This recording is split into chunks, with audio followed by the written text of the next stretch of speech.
ನಮಸ್ಕಾರ ಸ್ನೇಹಿತರೆ, ಇವತ್ತು ನಾವು ಒಂದು ಕಟು ಸತ್ಯದ ಬಗ್ಗೆ ಮಾತನಾಡೋಣ. ಆಧ್ಯಾತ್ಮದ ಹೆಸರಿನಲ್ಲಿ, ದೈವದ ಹೆಸರಿನಲ್ಲಿ ಜನರನ್ನು ಮರುಳು ಮಾಡುತ್ತಿರುವವರು ಹೆಚ್ಚಾಗಿದ್ದಾರೆ.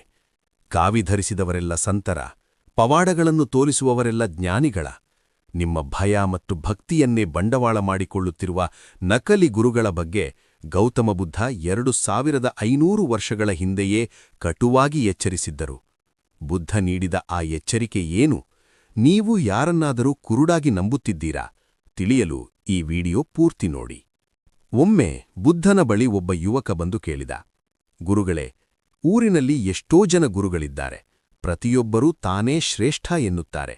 ಒಬ್ಬರು ಪವಾಡ ತೋರಿಸುತ್ತಾರೆ, ಇನ್ನೊಬ್ಬರು ಭವಿಷ್ಯ ಹೇಳುತ್ತಾರೆ. ನಾನು ಯಾರನ್ನು ನಂಬಬೇಕು? ನಿಜವಾದ ಗುರು ಯಾರು?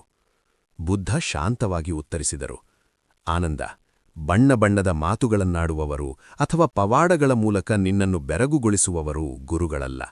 ಯಾವ ಗುರು ನಿನ್ನಲ್ಲಿ ಭಯವನ್ನು ಹುಟ್ಟಿಸುತ್ತಾನೋ, ಯಾವ ಗುರು ನಿನ್ನನ್ನು ತನ್ನ ಮೇಲೆ ಅವಲಂಬಿತನನ್ನಾಗಿ ಮಾಡುತ್ತಾನೋ ಅವನು ವ್ಯಾಪಾರಿ. ನಿಜವಾದ ಗುರು ನಿನ್ನಲ್ಲಿ ಪ್ರಶ್ನಿಸುವ ಮನೋಭಾವವನ್ನು ಬೆಳೆಸುತ್ತಾನೆ. ಅವನು ನಿನಗೆ ದಾರಿಯನ್ನು ತೋರಿಸುತ್ತಾನೆಯೇ ಹೊರತು ನಿನ್ನನ್ನು ತನ್ನ ಗುಲಾಮನನ್ನಾಗಿ ಮಾಡಿಕೊಳ್ಳುವುದಿಲ್ಲ. ಆಕಾಶದಲ್ಲಿ ಹಾರುವುದಾಗಲಿ ಅಥವಾ ನೀರಿನ ಮೇಲೆ ನಡೆಯುವುದಾಗಲಿ ಆಧ್ಯಾತ್ಮದ ಸಾಧನೆಯಲ್ಲ. ತನ್ನ ಮನಸ್ಸನ್ನು ಗೆದ್ದು ಅಹಂಕಾರವನ್ನು ಅಳಿಸಿಹಾಕಿದವನೇ ನಿಜವಾದ ಜ್ಞಾನಿ. ಸ್ನೇಹಿತರೆ, ಇವತ್ತು ನಾವು ಎಲ್ಲಿಗೆ ಬಂದು ನಿಂತಿದ್ದೇವೆ? ದೋಷ ಪರಿಹಾರದ ಹೆಸರಿನಲ್ಲಿ, ದುಬಾರಿ ಪೂಜೆಗಳ ಹೆಸರಿನಲ್ಲಿ ನಮ್ಮನ್ನು ಲೂಟಿ ಮಾಡಲಾಗುತ್ತಿದೆ. ಬುದ್ಧ ಅಂದೇ ಹೇಳಿದ್ದರು, ನಿನ್ನ ಕರ್ಮಕ್ಕೆ ನೀನೇ ಹೊಣೆ.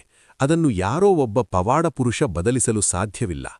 ಯಾವ ಗುರು ಕೋಟ್ಯಾಂತರ ರೂಪಾಯಿ ಆಸ್ತಿ ಮಾಡುತ್ತಾನೋ, ಯಾರ ಜೀವನ ಭೋಗ ವಿಲಾಸಗಳಿಂದ ತುಂಬಿದೆಯೋ ಅವರು ನಿಮ್ಮನ್ನು ಮೋಕ್ಷಕ್ಕೆ ಕೊಂಡೊಯ್ಯಲು ಸಾಧ್ಯವೇ?